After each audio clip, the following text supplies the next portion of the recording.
Hello दोस्तों, स्वागत है आपका मेरे चैनल एजुकेशन विद गौरव में।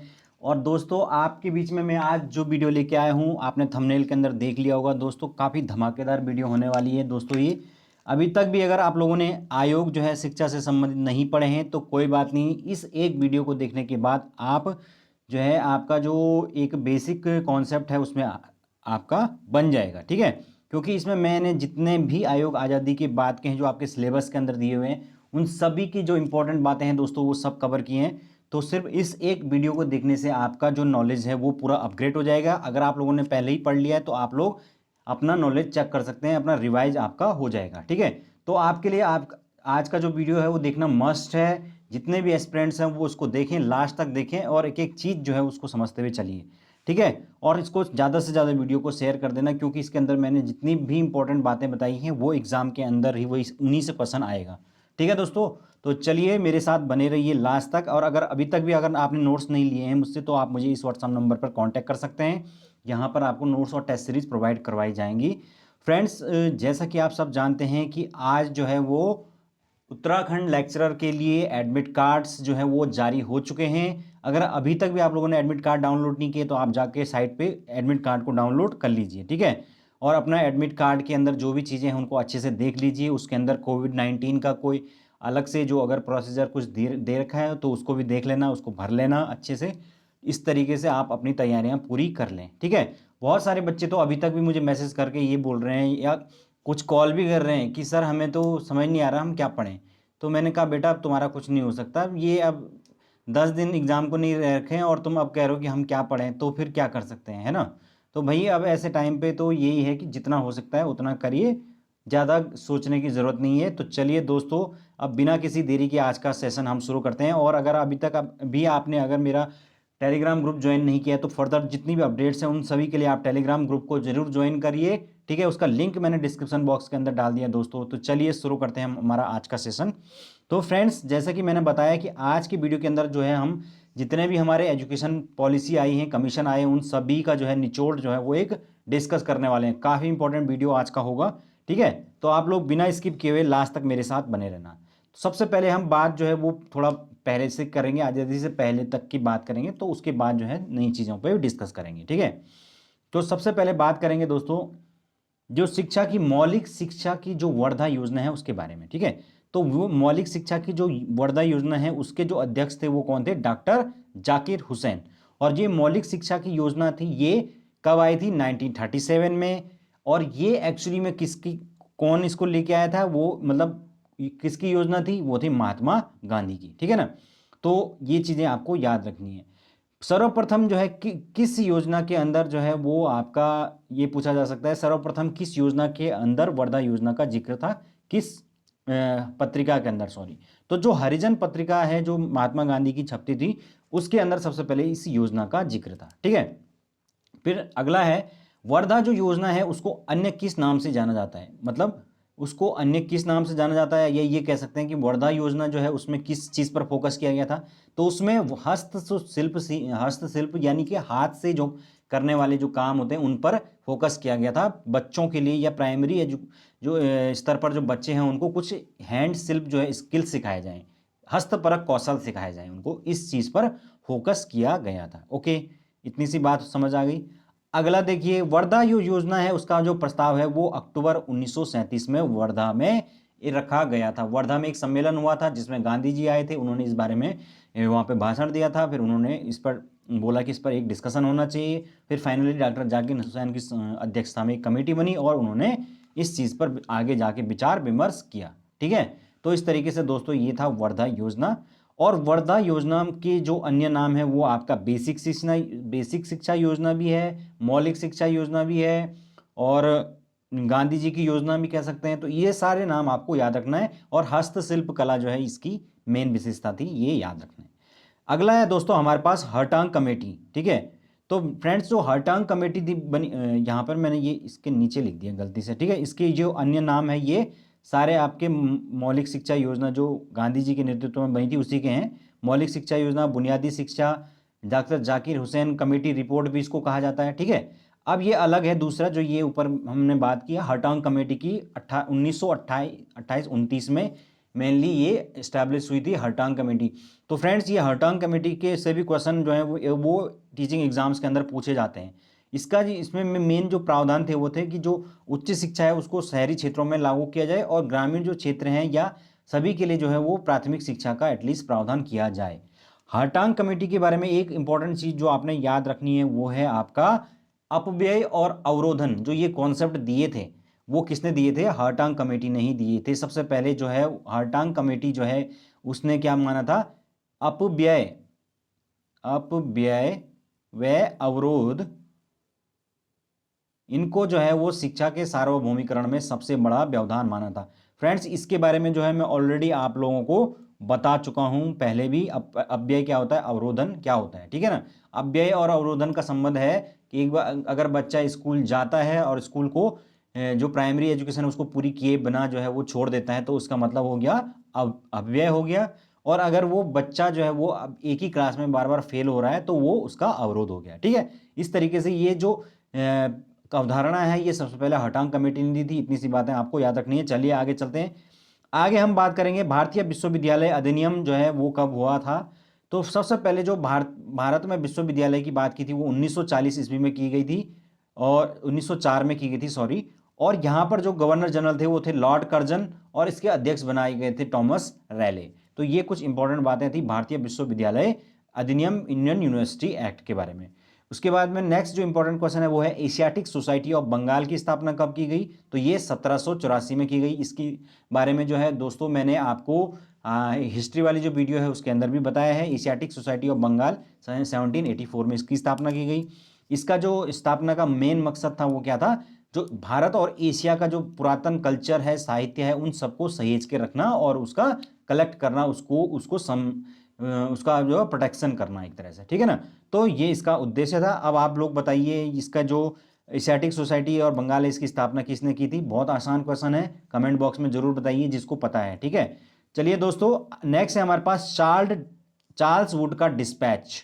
तो चार्ल्स वुड का जो डिस्पैच है ये कब लागू हुआ? तो ये मैंने बता रखा आपको, वुड डिस्पैच में 1854 में, ठीक है। और इसी को कहा जाता है भारतीय शिक्षा का मैग्ना कार्टा, ठीक है। तो ये भी कुछ बातें आपने इसके बारे में इंपॉर्टेंट याद रखनी है। अगला नेक्स्ट आगे चलते हैं दोस्तों। अगला हम बात करेंगे हंटर आयोग। तो ये हंटर कमीशन की बात मैंने कर दी थी, पहले भी बता रखा है आपको कि 1882 के अंदर जो है हंटर आयोग लागू किया गया जो शिक्षा से संबंधित था। एक हंटर आयोग जो है वो अंग्रेजों के ज़माने में वो जलियांवाला जो बाग हत्याकांड हुआ था उसकी जांच के लिए भी बना था, वो अलग है, ठीक है ना। और ये जो हंटर आयोग है 1882 वाला ये आपका एजुकेशन से संबंधित है, शिक्षा से संबंधित है, ठीक है। फिर अब नेक्स्ट है आपके पास सार्जेंट योजना, सार्जेंट आयोग, सॉरी। तो फ्रेंड्स जो सार्जेंट जो आयोग है वो आपका आज़ादी से ठीक पहले 1944 के अंदर बना था। इसमें जो है बेसिकली जो है वो अंग्रेजों के ऊपर जो दबाव पड़ रहा था क्योंकि आंदोलनकारी जो है वो चाहते थे कि भारत की शिक्षा व्यवस्था के ऊपर भी बात की जाए। तो 1944 में जो है ये आयोग जो है वो बनाया गया। इसके जो अध्यक्ष थे वो कौन थे? Sir John sergeant. और इन्हीं के नाम पर जो है फाइनली इसका नाम जो है वो सार्जेंट आयोग रखा गया। इसमें बात की गई थी किस चीज़ की? 6 से लेकर 11 वर्ष तक के जो बच्चे हैं उनको निःशुल्क शिक्षा प्रदान करने की बात की गई थी, अनिवार्य और निःशुल्क शिक्षा, ठीक है। फ्री एंड कंपलसरी एजुकेशन की बात की गई 6 से 11 वर्ष तक जो सार्जेंट आयोग है उसने, ठीक है। तो ये कुछ बातें जो है आज़ादी से पहले की। अब हम देखते हैं आगे क्या क्या चीज़ें हुई थी, ओके। चलते हैं दोस्तों। उसके अलावा दोस्तों इसमें और क्या चीज़ हुई थी? केंद्रीय शिक्षा सलाहकार बोर्ड की जो है रिपोर्ट है उसके आधार पर जो है ये कमेटी बनी थी। फिर है गृह विज्ञान आरंभ करने की बात। तो सबसे पहले जो है वो गृह विज्ञान जो है आरंभ करने की बात भी इस आयोग के द्वारा की गई थी। उसके अलावा दोस्तों यहाँ पर जो इस आयोग के अंदर जो है वो न केवल पूर्व का प्राथमिक बल्कि प्राथमिक, विश्वविद्यालय, तकनीकी, व्यावसायिक, वो अध्यापकों का जो प्रशिक्षण है इन सभी पहलुओं के ऊपर एक चर्चा की गई थी, ओके। तो ये थी सार्जेंट योजना, ठीक है। अब हम बात करेंगे मेनली जो मुख्य बातें हैं वो अब आएंगी कि आज़ादी के बाद यानी कि जब इंडिपेंडेंट हो गया इंडिया तो उसके बाद क्या क्या चीज़ें हुई, और वही आपके सिलेबस में दे रखी है। हालांकि पहले की चीज़ें जो मैंने बताई ये भी पूछी जा सकती हैं दोस्तों, ठीक है। तो सारी की सारी जो बातें हैं वो इंपॉर्टेंट है, इसलिए आप ऐसा नहीं कह सकते कि ये इंपॉर्टेंट नहीं है, ठीक है। अगला देखिए आपके पास नेक्स्ट है राधा कृष्णन आयोग, तो राधा कृष्णन आयोग, राधा कृष्णन कमीशन जिसको कहा जाता है, ये आप सब जानते हैं कि आज़ाद भारत का हमारा पहला जो आयोग है वो कौन सा है, राधा कृष्णन आयोग। 1948 और 49 में ये बना बेसिकली, ठीक है। मेनली 1948 जो है इसमें दिया होता, तो 49 तक ये थोड़ा थोड़ा इस पर इम्प्लीमेंट होना शुरू हो गया। तो दोस्तों ये आज़ादी के बाद जो है बना हुआ पहला आयोग है, पहली बात तो यही याद रखनी है आपको। दूसरा, इस आयोग को जो है वो विश्वविद्यालयी शिक्षा आयोग के नाम से जाना जाता है, तो ये भी एक इम्पॉर्टेंट बात है। और उसके बाद जो है इस आयोग के जो अध्यक्ष हैं वो हैं डॉक्टर सर्वपल्ली राधाकृष्णन, तो ये तीसरी इंपॉर्टेंट बात होगी। और ये हमारे पहले उपराष्ट्रपति भी बने थे, ये आप सब जानते हैं, ठीक है ना। आगे जो है राष्ट्रपति भी बने। इस तरीके से दोस्तों ये आयोग जो है राधाकृष्णन आयोग था, और इसकी जो प्रमुख बात थी वो मेनली क्या था, विश्वविद्यालयों के ऊपर फोकस था, ठीक है। अब यहाँ पर सबसे इंपॉर्टेंट बात हो जाती है यूजीसी के गठन की जो सिफारिश है, जो रिकमेंडेशंस दी गई थी यूजीसी यानी कि यूनिवर्सिटी ग्रांट कमीशन, इसकी जो रिकमेंडेशन दी गई थी वो राधाकृष्णन आयोग के द्वारा ही दी गई थी। और जिसका मेन मकसद क्या था कि जो यूनिवर्सिटीज हैं भारत की उनको किस प्रकार से ग्रांट प्रोवाइड कराई जाए उस बारे में मतलब उसका काम करना, ठीक है ना। आगे चलते हैं दोस्तों, अगला देखते हैं हम कुछ और इंपॉर्टेंट बातें। राधाकृष्णन आयोग की सिफारिश के अनुसार विश्वविद्यालय पूर्व कितने वर्ष का अध्ययन जरूरी है। तो जो राधाकृष्णन आयोग है उसने कहा था कि जो विश्वविद्यालयी जो शिक्षा है उसको प्राप्त करने से पहले जो 12 साल की जो है वो विद्यालयी शिक्षा को प्राप्त करना जरूरी है, तो उन्होंने ये बात कही थी। ओके, अगला देखिए हमारे पास, राधाकृष्णन आयोग ने शिक्षा को किस सूची में डालने की सिफारिश की थी। तो राधाकृष्णन आयोग ने शिक्षा को समवर्ती सूची में डालने की बात की थी, ठीक है ना। आप सब जानते हैं कि 3 सूचियां होती हैं आपका, एक तो केंद्र सूची होती है, एक राज्य सूची होती है और एक समवर्ती सूची होती है। तो समवर्ती सूची पर चूंकि राज्य सरकारें वो केंद्र सरकारें दोनों ही कानून बना सकते हैं, इस कारण से इन्होंने इसको समवर्ती सूची में डालने की बात की थी, ठीक है ना। और बाकी इसको किस समवर्ती सूची, ये जो सूचियां हैं इनका उल्लेख किस में है, तो ये 7वीं जो अनुसूची है उसमें इनका उल्लेख है, ठीक है ना। तो ये कुछ इंपॉर्टेंट बातें हैं राधाकृष्णन कमीशन के बारे में। अब नेक्स्ट है इसमें कुछ और बात, शिक्षा को समवर्ती सूची में शामिल कब किया गया। तो इन्होंने तो केवल सिफारिश की थी, लेकिन फाइनली जो एजुकेशन है उसको इस समवर्ती सूची यानी कि कंकरेंट लिस्ट में कब डाला गया। तो दोस्तों ये आपका 42वां जो कॉन्स्टिट्यूशनल अमेंडमेंट, सीए का मतलब कॉन्स्टिट्यूशनल अमेंडमेंट यानी कि संविधान संशोधन, कब हुआ था, 1976। तो ये जो 42वां संविधान संशोधन है इसके माध्यम से दोस्तों फाइनली जो है वो शिक्षा को समवर्ती सूची में डाला गया था। और एक मिनट, तो शिक्षा को इसके माध्यम से समवर्ती सूची में डाला गया, जिसके बाद से जो है राज्य सरकारें वो केंद्र सरकारें दोनों इसके ऊपर कानून बना सकती हैं, शिक्षा के क्षेत्र में काम कर सकती हैं, ठीक है। तो 42वां संविधान संशोधन वैसे भी बहुत ज़्यादा इंपॉर्टेंट है, इसमें बहुत सारी नई नई चीज़ें संविधान के अंदर हुई थी, ठीक है। तो आप पॉलिटी के अंदर इन चीज़ों को भी थोड़ा देख लेना। फिर अगला देखिए दोस्तों हमारे पास क्या है, मुदालियर जो आयोग है वो इसके बाद जो है दूसरा इंपॉर्टेंट आयोग हो जाता है, आप सब जानते हैं। ये कब बना था, 23 सितंबर 1952 को इस्टेब्लिश हुआ था। दोस्तों यहाँ पर जो मुदालियर आयोग है उसका जो दूसरा नाम है वो आपको याद रखना है, जो कि है माध्यमिक शिक्षा आयोग, ठीक है ना। सेकेंडरी एजुकेशन कमीशन, माध्यमिक शिक्षा आयोग, ये आपका मुदालियर आयोग का एक दूसरा नाम है। ओके, तो इतनी सी बातें याद रखनी है आपको इसके बारे में। इसके जो अध्यक्ष थे ये कौन थे, लक्ष्मण स्वामी मुदालियर, जो कि मद्रास विश्वविद्यालय के तत्कालीन कुलपति हुआ करते थे, ठीक है। तो उन्हीं को उनको अध्यक्ष बनाकर इस आयोग का गठन किया गया। और इस आयोग के गठन का मेन उद्देश्य क्या था कि जो माध्यमिक शिक्षा है उसकी जो समस्याएं हैं, उसके अंदर जो प्रॉब्लम्स हैं, उन सब का समाधान निकालना, उनका पता करना और उनको सॉल्व किस प्रकार से किया जाए उसके लिए रिकमेंडेशंस देना, ठीक है। अगला जो उद्देश्य था वो था प्राथमिक और माध्यमिक जो शिक्षा है उनके बीच में संबंध स्थापित करना, ठीक है ना। तो दोनों के बीच में एक रिलेशन स्टैब्लिश करना, यानी कि प्राथमिक शिक्षा के बाद माध्यमिक शिक्षा जो है उससे जुड़ी हो, अलग ना हो। तो इस सब के लिए जो है रिकमेंडेशन देना भी इस आयोग का एक काम था। ओके, तो ये कुछ इंपॉर्टेंट बातें होगी। अगला, माध्यमिक जो शिक्षा आयोग है उसमें किस आयु वर्ग को शामिल किया गया था। तो ये भी क्वेश्चन पूछा जा सकता है कि किस आयु वर्ग को शामिल किया गया था। तो फ्रेंड्स उसमें जिस आयु वर्ग को शामिल किया गया था वो था 11 से 17 वर्ष। ओके, 11 से 17 वर्ष को भी दो भागों में विभाजित किया गया था, वर्ग ए जिसमें कि 3 साल की जो है वो जूनियर माध्यमिक एजुकेशन होगी, है ना, यानी कि जूनियर बेसिक। और उसके बाद आपका बी जो 4 साल की होगी वो हुई हायर बेसिक उच्चतर माध्यमिक, ठीक है ना, सेकेंडरी, सॉरी मैं बेसिक कह रहा हूँ इसको, जूनियर सेकेंडरी और सीनियर सेकेंडरी होगा, सॉरी, है ना, तो थोड़ा कंफ्यूजन हो गया था। जूनियर सेकेंडरी होगा आपका 3 वर्ष की, और उसके बाद हायर सेकेंडरी होगा 4 वर्ष की। टोटल 7 ईयर की जो है वहाँ पर सेकेंडरी एजुकेशन की बात मुदालियर जो आयोग है उनके अंतर्गत की गई थी। ओके, इस तरीके से ये कुछ बातें हैं। अगला इन्होंने क्या बोला था कि डिग्री जो कोर्स है दोस्तों उसका 3 वर्ष का जो है, उन्होंने बोला कि इसका 3 वर्ष का एक पीरियड रखा जाए डिग्री कोर्स का, ठीक है। फिर उसके अलावा जो है ग्रामीण स्कूलों में इन्होंने बोला कि कृषि जो शिक्षा है उसकी सुविधा जो है वो प्रदान की जाए। हालांकि जो ग्रामीण स्कूल खोलने की बात है वो किसने की थी, वो आपके इससे पहले जो आए यहाँ आपके विश्वविद्यालय शिक्षा आयोग यानी कि राधा कृष्णन आयोग, उन्होंने ही इसकी बात की थी, ठीक है ना। और ग्रामीण स्कूलों में इन्होंने कहा कि जो आप वो ग्रामीण विश्वविद्यालयों की बात की थी, सॉरी, ठीक है ना। और ये आपका ग्रामीण स्कूलों की जो बात है वो इस आयोग ने की, और इन्होंने कहा कि ग्रामीण स्कूलों में जो एग्रीकल्चर है उसकी सुविधा जो है वो प्रोवाइड करा जाए, एग्रीकल्चर शिक्षा की, ताकि वो लोग क्या करें, शिक्षा के में जो है वो शिक्षा के साथ साथ जो कृषि है उसके नए नए तरीके और किस प्रकार से उर्वरकों का इस्तेमाल करना है या अन्य जो बातें हैं उनके बारे में जान पाएँ, ठीक है ना। तो ये सभी के जो उद्देश्य से इस ग्रामीण स्कूलों की स्थापना की गई।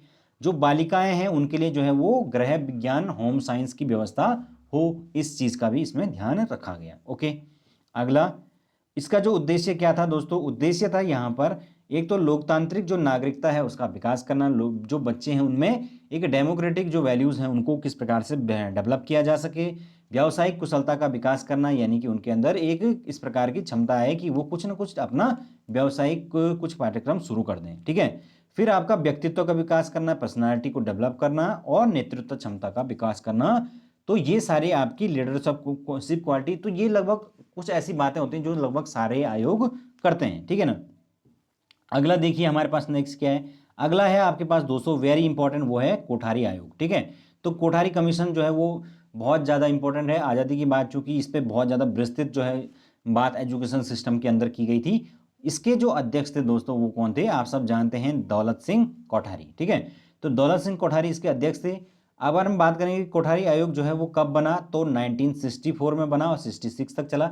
2 साल के अंदर इन्होंने क्या किया, अपनी पूरी की पूरी जो है शिक्षा व्यवस्था जो है उसका अध्ययन किया, फिर उसके बाद उसको स्टडी करने के बाद अपनी रिपोर्ट जो है वो भारत सरकार को सौंपी, ठीक है ना।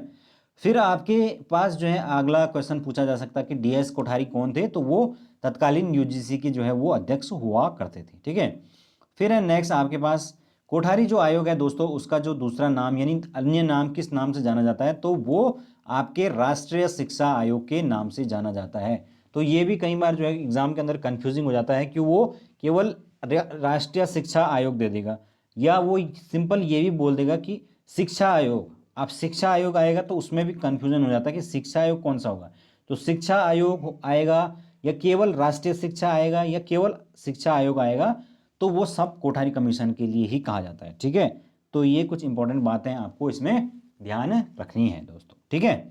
तो चलते हैं आगे, आई होप आप लोगों को समझ में आ रहा होगा, और अगर आ रहा है तो आप लोग कमेंट जरूर कीजिए। ओके फ्रेंड्स, आगे है हमारे पास नेक्स्ट है कोठारी जो आयोग है उसकी जो सिफारिश पर जो नीति लागू हुई है, यानी कि जो ये कोठारी का आयोग था इसकी सिफारिश जब सरकार को दी गई उसके बाद जो है इसी पॉलिसी को इसी की सिफारिश के आधार पर जो पॉलिसी लाई गई वो कौन सी थी, 1968 की राष्ट्रीय शिक्षा नीति, ठीक है। तो ये नेशनल एजुकेशन पॉलिसी जो 1968 की थी वो कोठारी कमीशन के रिकमेंडेशन पर ही लाई गई थी, ठीक है। तो ये कुछ इंपॉर्टेंट बातें आपने समझ ली। अब हम बात करेंगे कि कोठारी जो आयोग है उसमें कुल जो सदस्य यानी कि मेंबर थे वो कितने थे, तो दोस्तों वो 17 मेंबर थे, याद रखना। और उसको आप मान सकते हैं कि उसमें 6 मेंबर जो हैं वो फॉरेनर थे और 11 जो हैं वो भारतीय थे। तो इस प्रकार से टोटल 17 मेंबर कोठारी आयोग के अंदर थे। ओके, चलते हैं आगे। फिर नेक्स्ट इंपॉर्टेंट बात पूछी जाती है इसमें कि जो 10+2 और +3 का जो स्ट्रक्चर है वो किसने दिया था, तो ये कोठारी आयोग के द्वारा ही दिया गया था, ठीक है ना। 10 वर्ष की जो है स्कूली शिक्षा, प्राथमिक मतलब 10 वर्ष की जो पहली जो स्कूली शिक्षा हो गया, फिर उसके बाद 11th और 12th, और फिर 3 साल का डिग्री कोर्स, ठीक है। तो इस तरीके से इन्होंने 10+2+3 का स्ट्रक्चर दिया था। उसके बाद दोस्तों इन्होंने और नई बात क्या होगी इसमें, प्री प्राइमरी का सुझाव, यानी कि जो प्री प्राइमरी जो होते हैं जैसे एलकेजी, यूकेजी, नर्सरी, इन सब क्लासों का जो सुझाव है वो भी कोठारी कमीशन के द्वारा दिया गया था। फिर उसके बाद अगला है उद्देश्य, कि उद्देश्य क्या था इस आयोग का मेन, तो मेन जो उद्देश्य था दोस्तों वो था शिक्षा द्वारा उत्पादन में वृद्धि करना, यानी कि प्रोडक्टिविटी को किस प्रकार से इन्हांस किया जाए इसका जो है वो ख्याल रखना, ये आपका, या इसके लिए जो है वो प्रयास किस प्रकार से हो, इस किस प्रकार से नीति बनाई जाए, इन सबको जो है वो आपको किया किसने, कोठारी आयोग ने। ठीक है, चलते हैं आगे। अगला जो इसमें इंपॉर्टेंट चीज आती है वो है त्रिभाषा सूत्र। ठीक है, ये त्रिभाषा सूत्र यानी जो ट्राइलिंगुअल जो फॉर्मूला है दोस्तों, ये भी कई लोगों को समझ नहीं आता है, तो इसके बारे में जो है सिंपल सी बात आपको ये एक चीज याद रखनी है, त्रिभाषा का मतलब होता है तीन भाषा, और तीन भाषा जो ये फॉर्मूला है ये आपका जो नॉर्मल जो ऊपर के हमारे स्टेट हैं नॉर्दर्न स्टेट्स और जो साउदर्न स्टेट्स, इन दोनों में ये अलग अलग था। ठीक है ना, जो नॉर्मल हिंदी भाषी स्टेट होंगे वो ऊपर के हमारे स्टेट हो गए, है ना, जो आपके उत्तर भारतीय राज्य हो गए, तो उनमें तो ऑलरेडी जो है वो हिंदी जो है वो मातृभाषा है, फिर उनमें दूसरी जो भाषा हो जाएगी वो इंग्लिश हो जाएगी, और तीसरी कोई अन्य भाषा, इंटरनेशनल भाषा। लेकिन जो जो साउथ इंडिया के जो राज्य थे उनमें जो है एक तो उनकी मातृभाषा हो गई जो तमिल तेलुगु जो भी वो लोग बोलते हैं, फिर दूसरी उसमें जो है दोस्तों उनकी इंग्लिश हो गई, और तीसरी उनको बोला गया कि इनको हिंदी पढ़ाई जाए, तो इसी चीज़ का जो है वहाँ पर जो है वो विरोध हो गया, है ना। तो आपको पता है कि एक टाइम पर जो है वो जो ये हमारे दक्षिण भारतीय राज्य थे यहाँ पर हिंदी का जो विरोध था वो बहुत ज़्यादा चरम पर था, यहाँ तक कि वहाँ पर एक ये राजनीतिक मुद्दा है, पॉलिटिकल मुद्दा है। अभी भी आपने देखा होगा कि जब जो नई एजुकेशन पॉलिसी है उसमें जब हिंदी को इम्प्लीमेंट करने की बात हुई तो उसमें तुरंत जो है जो साउथ के नेता थे उनका बयान आने शुरू हो गए थे, तो ये एक पॉलिटिकल इश्यू है, इस वजह से ये इम्प्लीमेंट नहीं हो पाता है ना। यहाँ तक कि वहाँ पर हिंदी के जो नाम हैं वो भी नहीं लिखे जाते हैं, क्योंकि वो अपनी जो भाषा है उसी को प्रमोट करना चाहते हैं। लेकिन धीरे धीरे क्या हो रहा है, अब हिंदी का जो है दायरा पूरे देश के अंदर बढ़ता ही जा रहा है। ठीक है ना। अब अगला देखिए दोस्तों, 15 से 30 वर्ष के जो अनपढ़ हैं उनको भी यहाँ पर विद्यालय के अंदर शिक्षा देने की बात की गई, और उसी को क्या कहा जाता है, प्रौढ़ शिक्षा की व्यवस्था करने की बात है। हालांकि जो बाद में है इसको इसका जो एज गैप है वो कर दिया गया 15 से 35 वर्ष। तो अभी भी जो है दोस्तों 15 से 35 वर्ष के जो बुजुर्ग होते हैं उनको इस प्रकार से शिक्षा प्रदान की जाती है कि मतलब वो पहले नहीं पढ़ पाए तो अब पढ़ सकते हैं, उसी को प्रौढ़ शिक्षा कहा जाता है। ओके, चलिए दोस्तों आगे चलते हैं। अगला है हमारे पास दोस्तों, पहली बार राष्ट्रीय शिक्षा नीति जो है उसकी कब बनी थी, तो ये हमें याद रखना है कि जो पहली बार फर्स्ट टाइम जो नेशनल एजुकेशन पॉलिसी बनी थी वो आज़ाद भारत के बाद 1968 में बनी थी। ठीक है, और ये किसके रिकमेंडेशन पर बनी थी, ये आपके कोठारी आयोग के रिकमेंडेशन पर बनी थी। ठीक है, तो ये इंपॉर्टेंट बातें याद रखनी है। इस जो पॉलिसी के अंदर भी आपका अनिवार्य और निःशुल्क शिक्षा की बात की गई थी, कितने 14 वर्ष तक के जो बच्चे हैं उनके लिए। फिर जो है शिक्षा की संरचना वही जो है वो जो आपका 10+2+3, क्योंकि ये कोठारी आयोग ने ही ये रिकमेंडेशन दी थी तो ये फाइनली इंप्लीमेंट कर दिया गया। लेकिन ये जो इंप्लीमेंट है ये कुछ ही राज्यों तक हो पाया है। ठीक है, फिर आगे जाके ये पूरे देश के अंदर लागू हुआ तो मैं बताऊंगा अभी। ठीक है, फिर दोस्तों इसमें किस किस चीज़ की बात की गई, इसमें बात की गई जीडीपी का खर्च करने की 6%। तो आप देख सकते हैं कि उस समय की जो पॉलिसी है उसमें भी बोला गया कि जीडीपी का 6% हम खर्च करेंगे, वो आज तक नहीं हो पाया। और नई जो एजुकेशन पॉलिसी आई है 2021 में, इसमें 20 में सॉरी, उसमें भी जो है यही बात बोली गई कि हम जीडीपी का 6% जो है वो एजुकेशन पर इन्वेस्ट करेंगे। लेकिन ऐसा नहीं हो पाता है क्योंकि बाकी जो अदर जो डिपार्टमेंट हैं उनके ही खर्चे इतने ज़्यादा होते हैं कि गवर्नमेंट चाहकर भी जो है इतना बजट इसके लिए एलोकेट नहीं कर पाती है। ठीक है, चलिए आगे चलते हैं। फिर आपके पास इसमें और बात क्या कही गई कि जो त्रिभाषा जो फॉर्मूला है उसको माध्यमिक स्तर पर इंप्लीमेंट किया जाए। ठीक है ना, सेकेंडरी लेवल पर इंप्लीमेंट किया जाए। फिर आपके पास है नई जो एजुकेशन पॉलिसी यानी कि नई शिक्षा नीति, वो कब आई, तो 1986 में। तो अब ये 68 वाली पॉलिसी जो है वो हो चुकी है।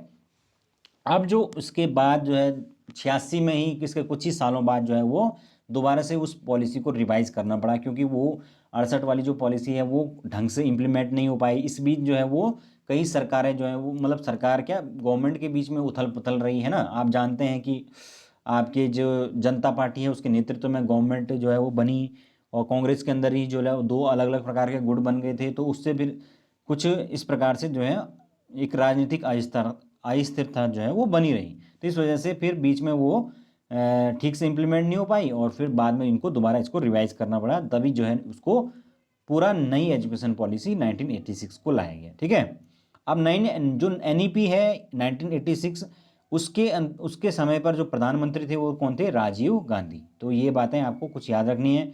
इसके बाद जो है इसमें जो खास बातें थी वो थी ऑपरेशन ब्लैक बोर्ड।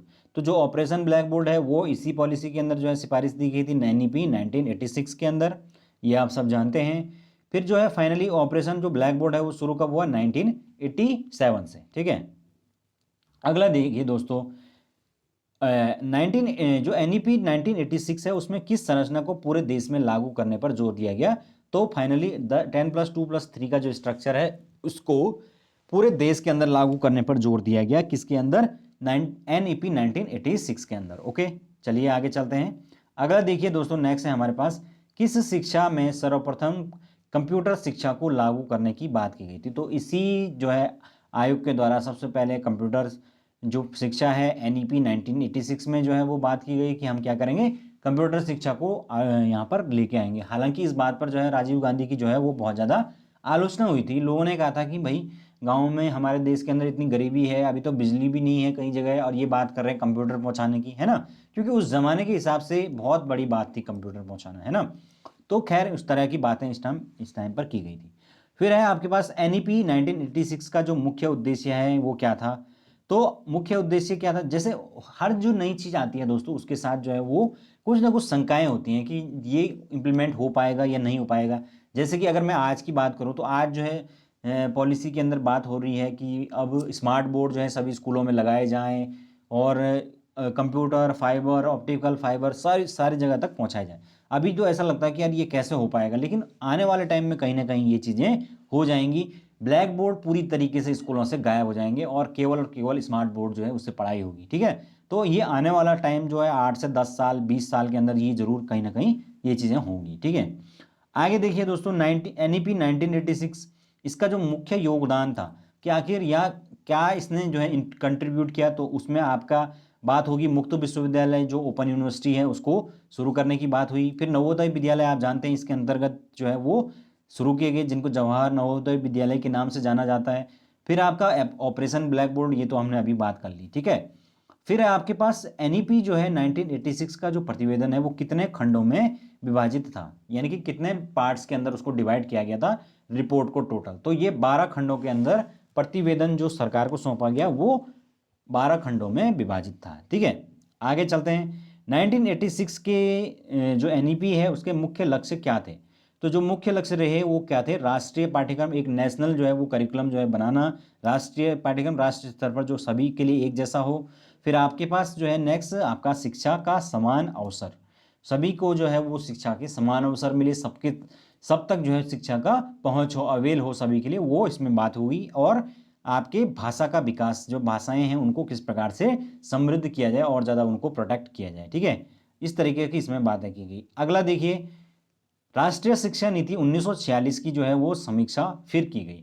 तो फ्रेंड्स इसमें जो कमियां रह गई थी उसकी समय समय पर जो है समीक्षा हुई और उसके लिए जो है अलग अलग कमेटी बनी। तो ये कमेटी भी आपको याद रखनी है, जिसमें सबसे पहले आएगा आपका राम मूर्ति समिति 1990 में बनी। फिर आपका जनार्दन कमेटी जो है 1992 के अंदर बनी और यशपाल कमेटी जो सबसे लास्ट में बनी वो 1992-93 के अंदर बनी। ठीक है, तो ये तीन जो समितियां थी ये बेसिकली 86 की पॉलिसी को ही रिवाइज करने के लिए या उसको कुछ उसमें करेक्शन करने के लिए बनी थी। ठीक है, तो समीक्षा समिति इसीलिए उनको कहा जाता है, समीक्षा का मतलब होता है रिव्यू करना। ठीक है, चलिए आगे चलते हैं। 1986 की जो एनईपी है उसमें कब तक प्राथमिक शिक्षा को सर्वसुलभ बनाने की बात की गई थी? तो ये दोस्तों 1990 का इन्होंने टारगेट रखा था कि हम सर्वसुलभ बनाएंगे प्राइमरी एजुकेशन को, लेकिन आप जानते हैं इतने कम टाइम में तो जो है टारगेट अचीव होना पॉसिबल था ही नहीं, है ना, उस जमाने की में वो भी अभी तक भी तो नहीं हो पाया यहाँ तो वो अब सर्वसुलभ का, तो तब की तो बहुत बड़ी बात है। तो फाइनली ये टारगेट अचीव नहीं हो पाया, तो फिर उसके बाद संशोधित जो राष्ट्रीय शिक्षा नीति आई 1992 के अंदर, है ना, जनार्दन कमेटी की रिपोर्ट के बाद, तो उसमें जो है इस लक्ष्य को रिवाइज कर दिया गया और इसको रखा गया फिर सन 2000। ठीक है, तो फिर 2000 में भी नहीं हुआ तो फिर उसके बाद आप जानते हैं कि आरटी वगैरह, तो ये मैं आपको बताऊंगा। आगे चलते हैं। नेक्स्ट है दोस्तों हमारे पास डाइट्स। तो डाइट्स की जो स्थापना है उसकी भी सिफारिश जो है एनईपी के द्वारा की गई थी। तो डाइट्स आप सब जानते हैं, डाइट्स की फुल फॉर्म क्या होती है? District institute for education and training. तो ये फुल फॉर्म भी आपको याद रखनी है, क्या पता पूछ ली जाए। तो डाइट्स की जो फुल फॉर्म, ये डिस्ट्रिक्ट लेवल पर जो है ये एजुकेशन ट्रेनिंग के जो हैं वो आपके इंस्टीट्यूट्स होते हैं, और इनकी जो बनाने की सिफारिश है वो एनईपी के अंदर की गई थी। आप जानते हैं इनके बारे में, डाइट्स में कई लोग गए भी होंगे, है ना, जो लोग पहले से टीचिंग में हैं तो वो पता है उन्हें, ठीक है। नेक्स्ट है आपके पास एनपीई 1986 के अनुसार शिक्षा क्या है। तो ये भी पूछा गया था दोस्तों एक एग्जाम के अंदर। तो एनपीई 1986 के अंदर शिक्षा एक राष्ट्रीय कार्यक्रम है, नेशनल प्रोग्राम होना चाहिए या है, ठीक है। अगला दोस्तों नेक्स्ट है हमारे पास, पर्यावरण जागरूकता किस शिक्षा नीति का भाग था, यानी कि कौन सी ऐसी पॉलिसी थी जिसमें एनवायरनमेंट के प्रति जो जागरूकता है उसको बहुत ज़्यादा महत्व दिया गया था, उसको एक प्रमुख भाग के रूप में महत्व दिया गया था, वो है एनईपी 1986। अगला है हमारे पास एनईपी 1986 का लक्ष्य क्या था। तो इसका जो लक्ष्य था वो है समग्र शिक्षा प्रणाली के अंदर सुधार करना, पूरे के पूरे जो सिस्टम है उसके अंदर चेंज लाना, उसको सुधार करना। फिर आपके पास कौन सा प्राथमिक ऑपरेशन प्राथमिक शिक्षा से संबंधित था। तो आप सब जानते हैं ऑपरेशन जो ब्लैक बोर्ड है वो प्राथमिक शिक्षा से संबंधित था। यह क्वेश्चन को उल्टा भी पूछ सकता है कि ऑपरेशन जो ब्लैक बोर्ड है वो किससे संबंधित है। तो कोई जो ऑप्शन है उसमें माध्यमिक, प्राथमिक, उच्चतर, इस तरीके के ऑप्शन आएंगे तो आप पता कर सकते हैं, ठीक है। अगला है हमारे पास ओबी का जो उद्देश्य है वो क्या था। तो आप सब जानते हैं कि जो ओबी है उसका जो उद्देश्य है वो क्या था, मेनली जो प्राइमरी स्कूल्स हैं ऑपरेशन ब्लैक बोर्ड के अंदर उनको न्यूनतम जो फैसिलिटीज हैं वो किस प्रकार से प्रोवाइड करवाई जाएं, वो इसका मुख्य जो उद्देश्य है। अब वो फैसिलिटी क्या क्या था, ओबी जो है उसके अंतर्गत जो है क्या क्या जरूरी बातें की गई थी दोस्तों। तो ओबी जो है उसके अंदर जरूरी था आपका 2 कमरे एटलीस्ट और 2 टीचर। तो ये भी पूछा जाता है, 2 कमरे, 1 टीचर 4 कमरे, इस प्रकार से अलग अलग ऑप्शन दे देंगे, प्लस 1 बरामदा। तो ये 3 चीजें आपको याद रखनी है, 2 कमरे, 2 टीचर और 1 बरामदा। और टीचर में भी जो है एटलीस्ट एक अगर लेडी हो तो ज़्यादा बेटर है, ताकि जो क्या हो, एक तो वुमेन एम्पावरमेंट हो जाए और दूसरा आपका जो बेसिक शिक्षा में जो कि महिलाओं को ज़्यादा अच्छा माना जाता है तो वो भी आपका हो जाएगा। तो इस तरीके से जो है दोस्तों ये कुछ बातें इसके अंदर बोली गई थी। फिर आपका ऑपरेशन जो ब्लैक बोर्ड है उसमें ब्लैक बोर्ड किसका प्रतीक है। तो ये भी एक एग्जाम के अंदर क्वेश्चन पूछा गया है, टीचिंग एग्जाम के अंदर, ठीक है। तो फ्रेंड्स जो ब्लैक बोर्ड है वो प्रतीक है, स्कूल में जितनी भी आवश्यक उपकरण हैं उन सभी को का एक सिंबल मान लिया गया है, किसको, ब्लैक बोर्ड को। अब ऑपरेशन ब्लैक बोर्ड है तो इसका मतलब ये नहीं कि खाली ब्लैक बोर्ड लगाना है। ब्लैक बोर्ड का मतलब चौक, डस्टर, चार्ट, नक्शा, ग्लोब, फर्नीचर, खेल की सामग्री, उसके अलावा बच्चों की जो भी ज़रूरत की चीज़ें होती हैं, ये सारी की सारी सुविधाएं जो है वो स्कूल के अंदर किस प्रकार से प्रोवाइड होंगी, ये इसमें बात की गई है। चलिए आगे चलते हैं। अगला है हमारे पास ऑपरेशन जो ब्लैक बोर्ड है वो किस पंचवर्षीय योजना के दौरान शुरू किया गया था। ये भी एक इंपॉर्टेंट क्वेश्चन है। तो दोस्तों 7वीं जो 5 ईयर प्लान है 1987 में आप सब जानते हैं कि शुरू किया गया था, और ये 7वीं जो पंचवर्षीय योजना है ये आपका 1985 से लेकर 1990 तक चली थी, ठीक है। तो इस तरीके से ये ऑपरेशन ब्लैक बोर्ड जो है वो 7वीं पंचवर्षीय योजना के दौरान शुरू किया गया था, ठीक है। फिर एक और क्वेश्चन है, हालांकि इससे जुड़ा नहीं है लेकिन मैंने लिख दिया है इसमें। नेक्स्ट है आपका नाबार्ड की जो स्थापना है वो कब हुई थी दोस्तों। तो 6वीं जो पंचवर्षीय योजना है 5 ईयर प्लान है उसके अकॉर्डिंग जो है नाबार्ड की स्थापना हुई, और कब हुई, 12 जुलाई 1982 को, ठीक है। तो नाबार्ड की फुल फॉर्म क्या होती है, national bank for agriculture research and development, ठीक है ना। तो बेसिकली इस बैंक का काम जो है वो कृषि क्षेत्र में और रूरल जो एरिया है उसमें काम करना होता है, ओके। चलिए आगे चलते हैं।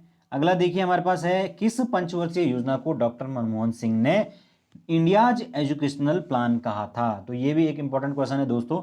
तो दोस्तों ये इसका सही उत्तर है 11वीं जो पंचवर्षीय योजना है उसको मनमोहन सिंह जी ने कहा था कि ये इंडिया एजुकेशनल प्लान है, ओके। चलते हैं आगे। अगला देखिए नेक्स्ट है हमारे पास शारदा एक्ट। तो शारदा जो एक्ट है ये इंपॉर्टेंट है। शारदा एक्ट जो है वो बेसिकली किस चीज़ के लिए था, क्या प्रावधान था उसमें। तो जो लड़कियां हैं उनकी कम उम्र में उसमें विवाह को प्रतिबंधित किया गया था, मतलब बेसिकली जो बाल विवाह है, चाइल्ड मैरिज है, उसको प्रोहिबिट किया गया था शारदा एक्ट में, ओके। अगला देखिए नेक्स्ट, 1990 में न्यूनतम शिक्षण जो है वो सामग्री उपलब्ध कराने के बाद ऑपरेशन ब्लैक बोर्ड का नाम बदलकर पड़ा, ठीक है। तो जब इसका जो इसमें बेसिक जो चीज़ें हैं वो एटलीस्ट उपलब्ध हो गई स्कूलों के अंदर, फिर इसके अंदर कुछ एडवांस चीज़ें करने के लिए इसका नाम जो है उन्होंने क्या करा, पी मोस्ट रखा। ठीक है, तो इसका नाम रखा पी मोस्ट। तो पी मोस्ट भी एक कार्यक्रम है, ऑपरेशन ब्लैक बोर्ड को ही बाद में इसमें चेंज किया गया।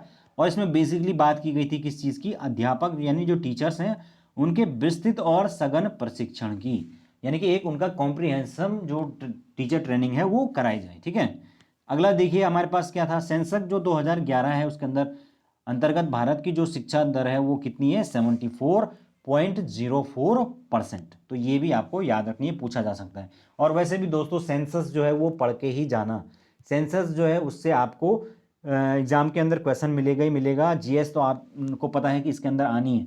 उत्तराखंड का सेंसस और पूरे देश का सेंसस, ये दोनों जरूर चीज़ें पढ़ लेना, क्योंकि इसके अंदर जो है कौन सा राज्य सबसे ज़्यादा जनसंख्या का, कौन सा सबसे कम वाला, कौन सा साक्षरता में सबसे ऊपर, कौन सा सबसे कम, ये कुछ इंपॉर्टेंट बातें होती हैं, ये आपको पढ़ के जरूर जानी है। ठीक है, 2 से 3 सवाल सेंसस से आते ही आते हैं, ये आप मान के चलिए। अगला देखिए आपके पास यूनेस्को। तो यूनेस्को भी एक इंपॉर्टेंट संस्था है। तो इसकी स्थापना कब हुई थी, 1946 के अंदर। हेडक्वार्टर कहाँ पर है, पेरिस के अंदर है। और यूनेस्को की फुल फॉर्म आप जानते हैं क्या है, united national educational society, educational society for cultural, क्या है, educational institute for cultural, educational and cultural organisation, इस तरह से कुछ है। ठीक है, तो खैर जो भी है आप लोग इसको याद रख लेंगे, 1946 में ये बना था। अगला देखिए दोस्तों इग्नू वेरी इंपॉर्टेंट है, Indira Gandhi national open university. तो इसकी जो स्थापना हुई थी ये 1985 में हुई थी दोस्तों। ठीक है, तो इग्नू पूछा जा सकता है कि इग्नू की स्थापना कब हुई थी, 1985 में, national open university, Indira Gandhi national open university. Okay, अगला देखिए आपके पास क्या है, एमएचआरडी जो मिनिस्ट्री है वो कब अस्तित्व में आई, तो 26 सितंबर 1985 को ये अस्तित्व में आई। आप सब जानते हैं उससे पहले इसका जो ये डिपार्टमेंट था ये था ही नहीं, एजुकेशन मिनिस्ट्री थी अलग से, है ना। अब जो है एमएचआरडी इन्होंने जो है कांग्रेस गवर्नमेंट ने बनाई, तो अब इस टाइम पर जो बीजेपी गवर्नमेंट है, तो क्योंकि अब इनका अपना वो है विचार है, इनके अपनी कुछ अपना विचारधारा है, तो इसीलिए इन्होंने वापस से उसका नाम बदलकर क्या कर दिया, एजुकेशन मिनिस्ट्री कर दिया। ठीक है, तो चलिए आगे चलते हैं। अगला देखिए जवाहर नवोदय विद्यालय कब बने, तो ये आप याद रखना 1985-86 में जो है वो जवाहर नवोदय विद्यालयों की शुरुआत हुई दोस्तों। और जो पहले 2 विद्यालय बने वो पहला बना झज्जर हरियाणा के अंदर, दूसरा अमरावती आपके महाराष्ट्र के अंदर। ठीक है, चलिए आगे चलते हैं। अगला देखिए दोस्तों राष्ट्रीय साक्षरता मिशन कब शुरू हुआ, एनएलएम के नाम से इसको जाना जाता है। तो दोस्तों 5 मई 1988 को ये कार्यक्रम शुरू हुआ, नेशनल लिटरेसी मिशन। ठीक है, तो ये याद रखना, ये 1988 को शुरू हुआ, 5 मई 1988 को शुरू हुआ। ठीक है, चलिए आगे चलते हैं। अगला देखिए एनएलएम में किस आयु वर्ग के 8 करोड़ युवाओं को शिक्षित करने का लक्ष्य रखा गया। तो फ्रेंड्स 15 से लेकर 35 वर्ष की जो आयु के 8 करोड़ युवा हैं उनको एजुकेशन देने, उनको शिक्षित करने का लक्ष्य एनएलएम के अंदर रखा गया था। इतनी सी बात याद रखनी है। ठीक है, अगला देखिए नेशनल लिटरेसी मिशन में लिटरेसी का क्या मतलब था, तो यहाँ पर लिटरेसी का मतलब था कि पढ़ना आ जाए, उसको लिखना आ जाए और थोड़ा बहुत गिनना आ जाए। ठीक है ना, ये इसमें बेसिक चीज़ें लिटरेसी की परिभाषा के अंदर जोड़ी गई थी, यानी मतलब उसको एक परिभाषित कर दिया गया था। ठीक है, अगला देखिए आगे चलते हैं। अगला है दोस्तों एनआईओएस की स्थापना। तो एनआईओएस आप जानते हैं वो क्या होता है, national institute of open schooling. तो एनआईओएस जो है ये इसकी जो स्टैब्लिशमेंट हुई है 1989 के अंदर हुई, तो ये भी पूछा जा सकता है। उसके अलावा दोस्तों अगला है राष्ट्रीय मध्याह्न भोजन योजना, यानी कि आपका नेशनल जो मिड डे मील मिशन है वो 15 अगस्त 1995 को शुरू किया गया। यानी कि ये तो इंपॉर्टेंट डेट है, 15 अगस्त से आप जान सकते हैं, इसको याद रखना है पड़ेगा आपको। मिड डे मील के नाम से ये फेमस है। वैसे इसका नाम जो है वो राष्ट्रीय आहार पोषित आहार योजना कुछ करके है, लेकिन इसका जो फेमस नाम है वो मिड डे मील स्कीम है। ठीक है, तो इसके अंदर आप जानते हैं कि जो प्राथमिक और जो 8वीं तक के स्कूल होते हैं उसके अंदर जो बच्चे हैं उनको खाना जो है वो प्रोवाइड कराया जाता है, दिन का खाना। ठीक है ना, तो इसका मेन मकसद क्या था इसको लाने का, कि इससे इसका जो लाने के 2 मकसद थे। एक तो ये था कि जो बच्चा है वो, क्योंकि गरीब बच्चा है वो, उसके घर में खाने को नहीं है, तो एटलीस्ट उसको स्कूल में एक टाइम का खाना मिलेगा, तो वो क्या होगा, उससे उसके शरीर में जो पोषक तत्व हैं उसको मिलेंगे, तो उसका जो कुपोषण वगैरह, जो माल न्यूट्रिशन वगैरह की प्रॉब्लम है वो दूर होगी। फिर दूसरा जो है इसका फायदा क्या होगा कि बच्चा जो है वो क्लास के अंदर रिटेन करेगा, स्कूल के अंदर रिटेन करेगा, उसको ये लगेगा कि यार एटलीस्ट वहाँ पे खाना मिल रहा है तो स्कूल को छोड़े ना, ठीक है। तो बच्चे के जो गरीब माँ बाप हैं उनके ऊपर बोझ कम पड़ेगा। और उसी के अंतर्गत आप जानते हैं पहले पहले तो ये दाल सब्जी ये मिलते था, अब धीरे धीरे अंडा दूध और बाकी जो कार्यक्रम है वो भी किए जाते हैं। अब यहाँ पर जो है वो डिपेंड करता है, ये कहीं राज्यों में बहुत अच्छा चलता है लेकिन कई जगह पर ये इसमें धांधली कर देते हैं। जो बच्चे हैं उनको उनके नाम पे जो दालें आती हैं ये कुछ भी आते हैं उनको उन तक पहुंचाते नहीं हैं। तो इस तरीके के काम भी जो है इनके द्वारा किए जाते हैं, कहीं जो मैनेजमेंट है या टीचर्स के द्वारा भी। तो ये एक गलत काम है, ठीक है। फ्रेंड्स आगे देखिए, जिला प्राथमिक शिक्षा कार्यक्रम डीपीई यानी डिस्ट्रिक्ट प्राइमरी एजुकेशन प्रोग्राम 1994 के अंदर जो है ये शुरू किया गया था। ये भी इंपॉर्टेंट क्वेश्चन हो जाता है, जिसमें कि आपका प्रत्येक जिला लेवल पर प्रशिक्षण जो है उस कार्यक्रम को शुरू करने की बात की गई थी, ठीक है। अगला देखिए आपके पास जो डीपीईपी है उसको आगे चलकर एसएसए यानी कि सर्व शिक्षा अभियान जो है उसके अंदर मर्ज कर दिया गया, कब? 2001 में। ओके, चलते हैं आगे। अगला देखिए दोस्तों, 86 कमीशन कॉन्स्टिट्यूशनल अमेंडमेंट यानी कि संवैधानिक संशोधन, द फेमस कॉन्स्टिट्यूशनल अमेंडमेंट जो कि सन 2002 के अंदर हुआ। इसके अंदर क्या जोड़ा गया? अनुच्छेद 21A। अनुच्छेद 21A जो है उसके माध्यम से क्या किया गया, जो आपका 6 से 14 वर्ष तक के बच्चे हैं उनको अनिवार्य फ्री एंड कंपलसरी एजुकेशन का अधिकार प्रदान करा दिया गया, ठीक है। तो 21A के अंदर ही इसको क्यों जोड़ा गया? क्योंकि 21 में जो है राइट टू लाइफ है और राइट टू लाइफ का ही पार्ट क्या है? एजुकेशन है, तो इसीलिए इसको इसके अंदर जोड़ा गया, ठीक है।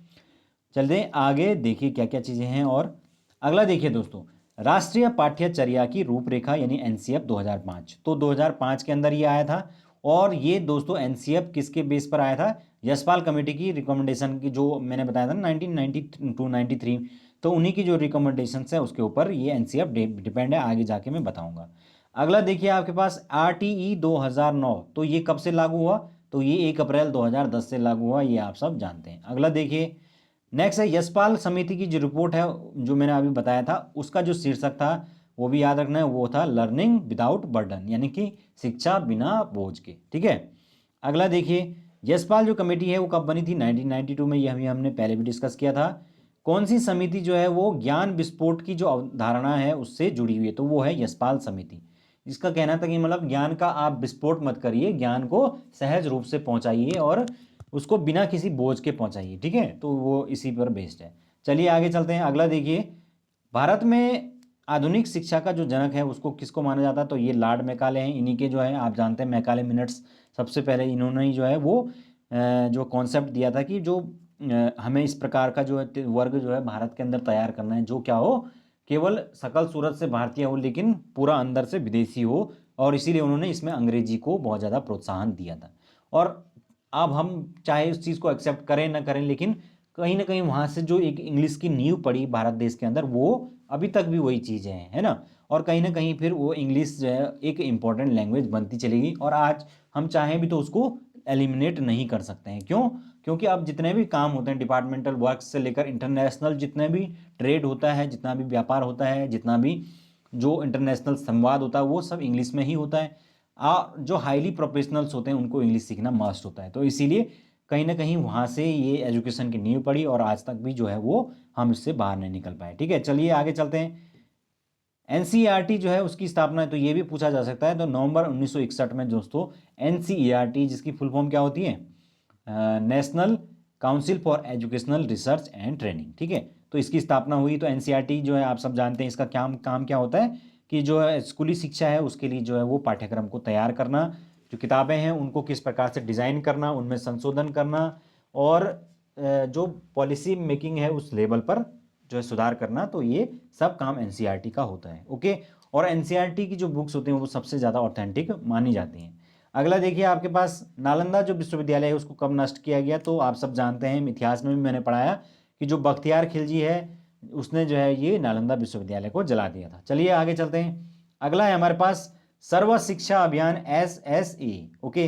तो फ्रेंड्स इसकी जो शुरुआत की गई थी वो कब की गई थी? 1 अप्रैल 2001, ठीक है। 1 अप्रैल 2001 को जो है वो सर्व शिक्षा अभियान जो है वो शुरू किया गया। मकसद क्या था कि भाई किसी तरीके से भी हम क्या करें, शिक्षा का जो सार्वभौमिकरण है, यूनिवर्सलाइजेशन है, उसको कर पाएं, उसका उद्देश्य था। नेक्स्ट है एसएसए के अंतर्गत किस आयु वर्ग को प्राथमिक शिक्षा उपलब्ध कराना था?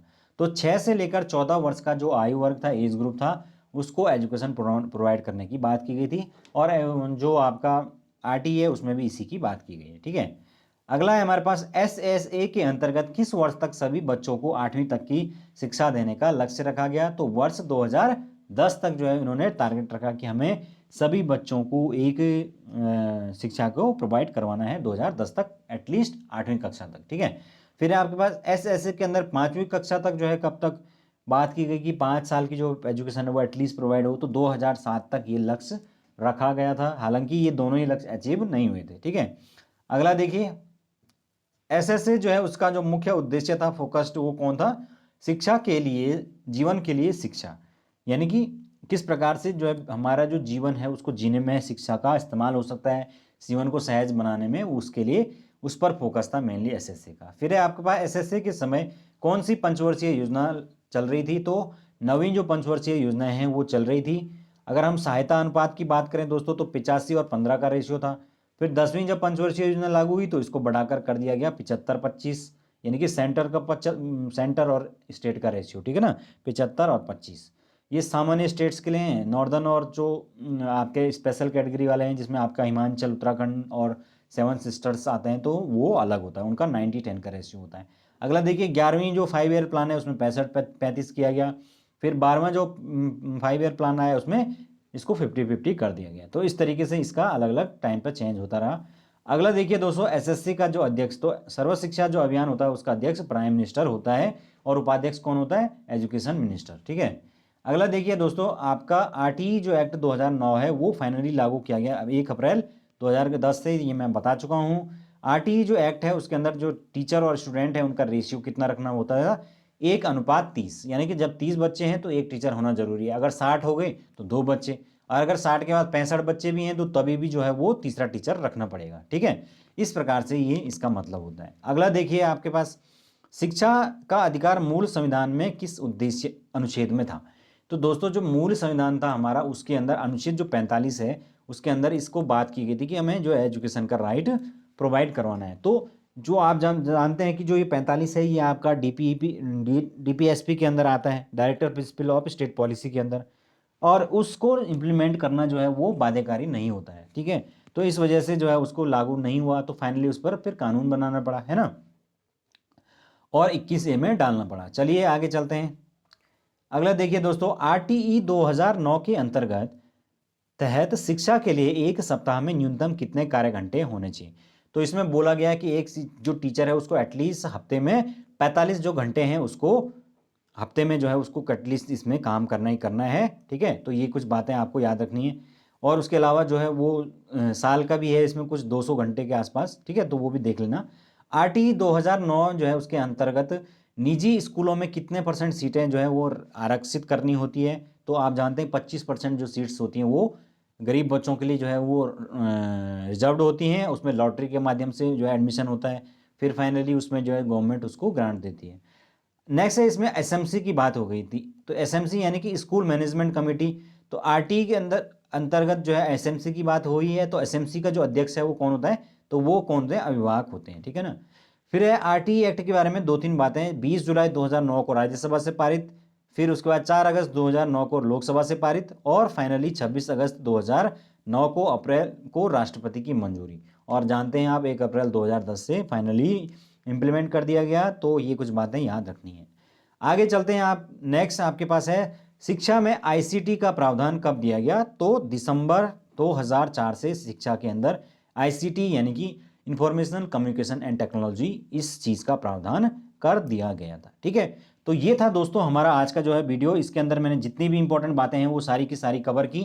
आई होप आप लोगों को वीडियो देखने के बाद पूरा का पूरा जो है रिवाइज हो गया होगा और आपको अच्छा लगा होगा। अगर अच्छा लगा तो जो लाइक जरूर कर दें यार, इतनी मेहनत से मैंने तुम्हारे लिए वीडियो बनाया है, थोड़ा लाइक तो कर दो और सब्सक्राइब तो कर लो चैनल को।